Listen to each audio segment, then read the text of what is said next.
बाबर का इतिहास। बाबर का इतिहास का जो टाइम पीरियड है वो 1483 से 1530 ईस्वी तक है। प्रारंभिक जीवन की बात करें तो बाबर का जो पूरा नाम था, बाबर का नाम था जहीर उद्दीन मोहम्मद बाबर। बाबर का जन्म 14 फरवरी 1483 ईस्वी में हुआ था। इसका जन्म हुआ था उज्बेकिस्तान में, फरगना, ठीक है। तैमूर वंश इसके पिता थे और मम्मी इसकी चंगेज खां वंश की ओर से थी। मतलब तैमूर वंशज भी था, चंगेज खां का वंशज भी था। पिता का नाम उमर शेख मिर्ज़ा था और माता का नाम कुतलुग निगार खानम था। बाबर की और बात करेंगे तो बाबर को तैमूर और चंगेज खां दोनों का वंशज कहा जाता है, क्योंकि पप्पा इनके थे तैमूर के और मम्मी इनकी थी चंगेज खां के वंश की। ठीक है, तो दोनों का खून इसके में क्या था दोस्तों, मिक्स था। ठीक है, मिक्स था। आगे चलते हैं। अब बाबर जो था ये मात्र 11 वर्ष की आयु में पिता की मृत्यु के बाद फरगना का शासक बना। कितने वर्ष में? 11 साल की वो। ठीक है, तो ये शासक बन गया, परंतु पड़ोसी शासकों और रिश्तेदारों से उसे लगातार संघर्ष करना पड़ रहा था। ठीक है, बाबर शासक तो 11 साल में बन गया, लेकिन अब बेचारा छोटा था तो छोटा ही में इसके पड़ोसी लोग, रिश्तेदार सब जलने लगे, जैसे आपके जलते हैं। ठीक है, चलो आगे चलते हैं दोस्तों। अब इसका जो संघर्ष होता है वो समरकंद के लिए होता है। बाबर ने समरकंद में तैमूर की राजधानी पर कई बार अधिकार करने की कोशिश की।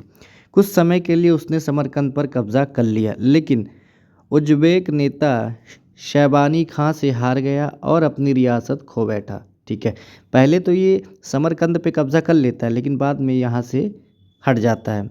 अब क्या होता है, बाबर को अपना मूल क्षेत्र छोड़कर काबुल की ओर पलायन करना पड़ा। देखिए दोस्तों, बाबर जो था, बाबर पहले यहाँ समरकंद पे अधिकार कर लेता है, लेकिन भैया क्या होता है कि शैबानी खां से यहाँ पे हार जाता है, फिर अपना क्षेत्र दुम दबाकर भाग लेता है काबुल की तरफ। अब काबुल की तरफ आता है, तब क्या होता है, बाबर ने काबुल और कंधार पर अधिकार कर लिया। यहाँ से उसने धीरे धीरे स्थिर राज्य बनाना और भारत पर ध्यान केंद्रित किया। देखिए, बाबर समरकंद से भाग कर आया काबुल। जब काबुल पे इसका घर सही सलामत हो गया, तब यह ससुर सोच रहे हैं कि इनका साम्राज्य किधर जाए, भारत की तरफ। भारत में भी इसका क्षेत्र विस्तार हो ही जाए। अब क्या करता है बाबर ने भारत की समृद्धि और राजनीतिक विघटन के बारे में सुना। ठीक है, दिल्ली पर उस समय जो वंश का शासक था इब्राहिम लोदी, मतलब लोदी वंश के शासक का शासनकाल था, जो कि कमज़ोर हो चुका था और अफ़गान सरदारों में आपसी संघर्ष हो रहे थे। बस अब इसी का फ़ायदा बाबर ने उठा लिया। बाबर ने भारत पर कुल 5 बार आक्रमण किए। कितने बार? 5 बार आक्रमण किए। इसका मुख्य उद्देश्य था स्थायी राज्य की स्थापना करना। अब बाबर देखिए 1519 में पंजाब की सीमा तक आया।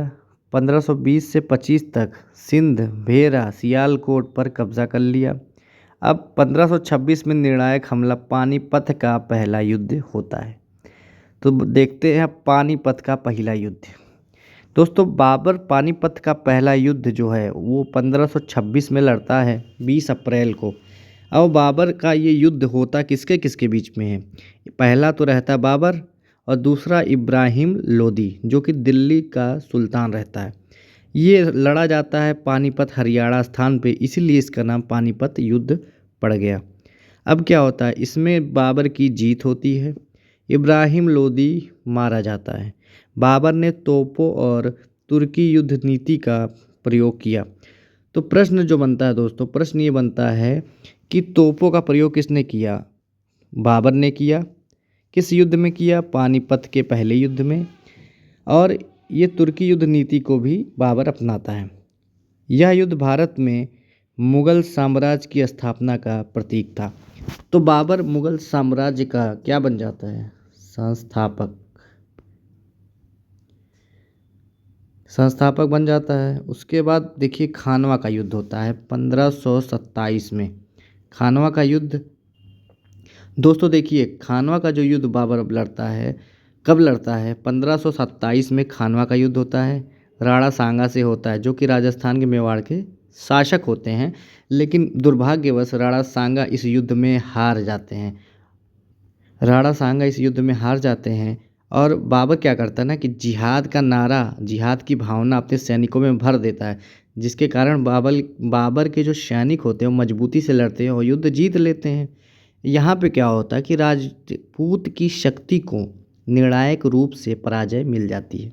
समझ गए? तो बाबर ने पहला युद्ध जीत लिया पानीपत का, दूसरा खानवा का जीता, तीसरा युद्ध लड़ा जाता है चंदेरी का 1528 में। इसमें बाबर और मोदनी राय, ठीक है, ये दोनों के बीच में लड़ा जाता है, जिसमें मोदनी राय की हार हो जाती है और फिर चंदेरी पर भी बाबर का कब्जा हो जाता है। चौथा युद्ध लड़ा जाएगा घाघरा का। मैं आगे आपको ट्रिक बताऊंगा कि कैसे इसको याद करना है। चलिए, घाघरा का युद्ध जो बाबर लड़ता है, बाबर घाघरा का युद्ध किससे लड़ता है? सरदार महमूद लोदी और बंगाल के सुल्तान नसीर शाह से। ठीक है, अब 1529 में युद्ध लड़ा गया, ये भी बाबर जीत लेता है। अब इसकी ट्रिक क्या है?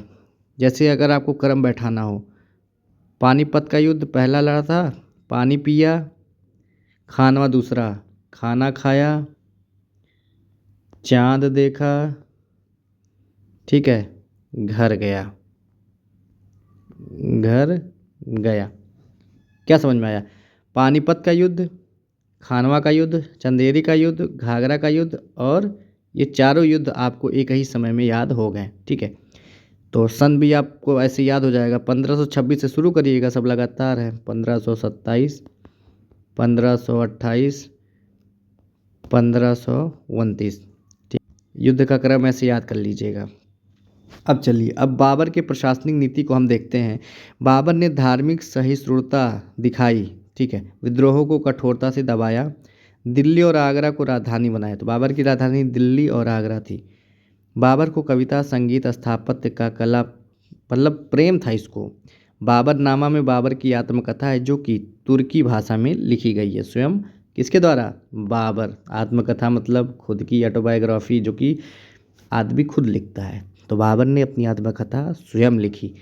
अब इसकी मौत होती है भैया, बाबर की मौत 1530 में हो जाती है और स्थान होता है आगरा। बाद में उसके शव को काबुल, अफ़गानिस्तान में दफनाया जाता है।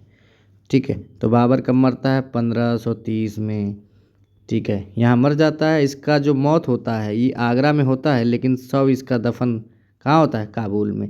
तो वीडियो अगर पसंद आई हो तो वीडियो को लाइक दीजिएगा, और अगर वीडियो पसंद आ गई हो, सच बता रहे हैं, तो आप सब्सक्राइब ज़रूर करिएगा मेरे दोस्तों, क्योंकि सब्सक्राइब आप करते हैं तो उससे मोटिवेट होता है।